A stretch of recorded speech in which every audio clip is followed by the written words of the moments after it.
जरा सोचिए, एक ऐसा दौर जहां छोटे छोटे राज्य आपस में ही लड़ रहे हैं और फिर अचानक एक बहुत बड़ा साम्राज्य खड़ा हो जाता है जो सब कुछ बदल कर रख देता है। आज हम प्राचीन भारत के बस उसी उसी अहम मोड़ को समझने वाले हैं। तो इस सफर में हम क्या क्या देखने वाले हैं? भाई, ये साम्राज्य बने कैसे? कैसे एक बेहद क्रूर योद्धा अचानक शांति का दूत बन गया? और हाँ, राजा के महल और एक आम किसान के खेत की दुनिया में जमीन आसमान का फर्क क्यों था? और सबसे जरूरी सवाल कि हजारों साल बाद हमें ये सारी बातें पता कैसे चली? तो चलिए कहानी की शुरुआत करते हैं एक ऐसी जमीन से जो पूरी तरह बिखरी हुई थी, जहां दर्जनों शासक बस सत्ता के लिए एक दूसरे से टकरा रहे थे। बात है लगभग 6वीं शताब्दी ईसा पूर्व की। उस वक्त भारतीय उपमहाद्वीप समझिए कि 16 शक्तिशाली राज्यों में बटा हुआ था। इन्हें कहते थे महाजनपद। और भाई, हर किसी को सबसे बड़ा बनना था, सबकी अपनी अपनी महत्वाकांक्षाएं थी।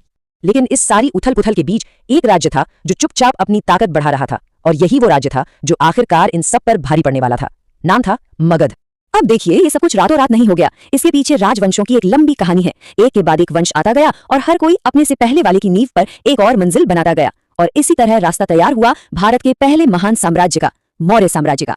और मौर्य साम्राज्य की बात हो और उसके सबसे मशहूर शासक का जिक्र ना हो, ये तो हो ही नहीं सकता। हम बात कर रहे हैं अशोक की। एक ऐसा इंसान जिसकी पूरी की पूरी जिंदगी सिर्फ एक विनाशकारी घटना ने हमेशा हमेशा के लिए बदल दी।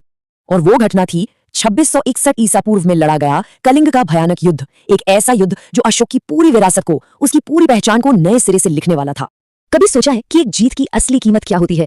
अशोक के लिए ये कीमत थी 1 लाख से ज्यादा जाने।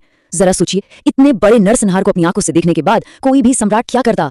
तलवार से जमीनें तो बहुत जीत ली, लेकिन अशोक ने अब एक बिल्कुल अलग रास्ता चुना। उसने अपनाया धम्म को। ये क्या था?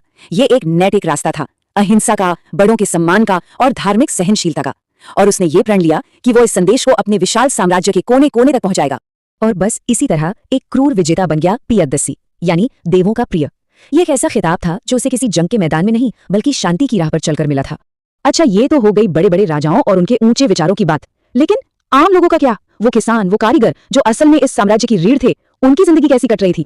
और यहीं पर हमें 2 बिल्कुल अलग अलग दुनियाएं देखने को मिलती हैं। सोचिए, एक तरफ है शासक जिसकी चिंता है साम्राज्य को और कैसे फैलाएं, खजाना कैसे भरें, अपनी ताकत कैसे बनाए रखें। और दूसरी तरफ है प्रजा जो भारी भरकम टैक्स, चोरी डकैती और बस किसी तरह जिंदा रहने के रोजमर्रा के संघर्ष में ही पिसी जा रही है।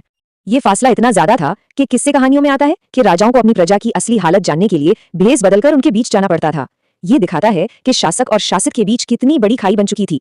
पर इसका मतलब ये नहीं कि लोग लाचार थे, बिल्कुल नहीं। इन भारी टैक्सों के बोझ से निपटने के लिए किसानों ने भी अपनी कमर कस ली।